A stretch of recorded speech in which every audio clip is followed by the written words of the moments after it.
Luce e voce rintastifica,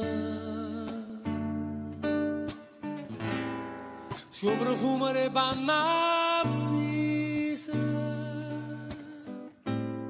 tutti o sala diventa roce, ma stu sole stu tassa luce, se non stesse vicino a me.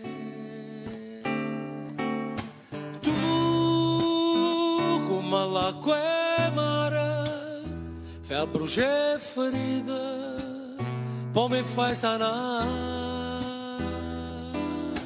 Tu ti hai rubato sonno, ma gira sto mondo per tornare da te.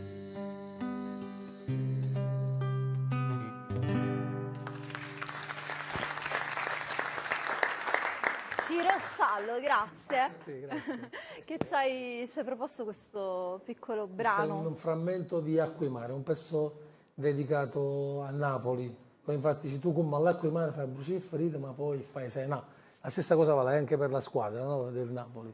Nonostante critichiamo, facciamo, però è quella che ci dà gioia. È vero, ci dà tanta grinta e insomma veramente poi questo Napoli è importante anche per la città, no? Quello che c'è stato anche intorno allo scudetto Appunto, è stato posso spendere qualcosa una di... parola su Meret? No? Vai. È un appello che voglio fare ai tifosi, perché ieri ho visto la partita e mi sono impersonato proprio in Meret.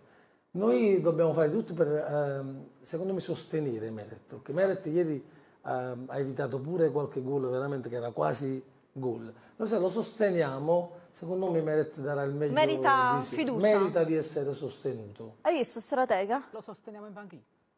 Non in panchina. Meret ha dimostrato di essere, secondo me, un bravo portiere, ma la tensione, scendere, andare su un palco, no? Io vado sui palchi, no, scendere in campo con la tensione che gli stanno facendo, che gli mettono addosso i tifosi adesso, secondo me è una cosa, secondo me, deleteria per il Napoli e per Meret.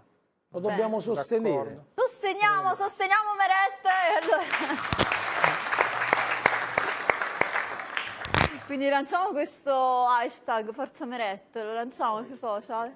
Bene, allora lo lanciamo noi di Delietta Gol, lanciamo questo hashtag. Intanto io vedo che hai anche qualcosa lì, un libro, vedo che hai portato un libro. Ti ho portato il mio libro, eccolo qua,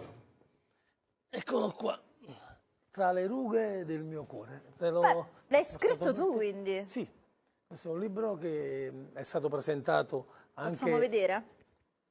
anche in Germania perché è stato fatto pure in tedesco e a Parigi perché è stato fatto anche in francese. C'è anche una pennetta. Semplice che parla, c'è una pennetta perché io sono un musicista più, non sono uno scrittore, però ho voluto esternare le mie emozioni in questo libro. Come infatti ci sono alcune pagine dove si parla anche del calcio quando nel calcio non si parlava di bilanci e di essere un bilancio positivo, non lo sapevamo nemmeno noi tifosi, però viviamo un calcio veramente puro e passionale. Come infatti io parlo della semifinale di Messico 70, che è stato veramente un'icona del calcio mondiale, e della finale in Germania, vista da un bambino e da un ragazzo, quando il calcio veramente ci ha dato delle emozioni pure. Quello di Carannante e di Francini, dici?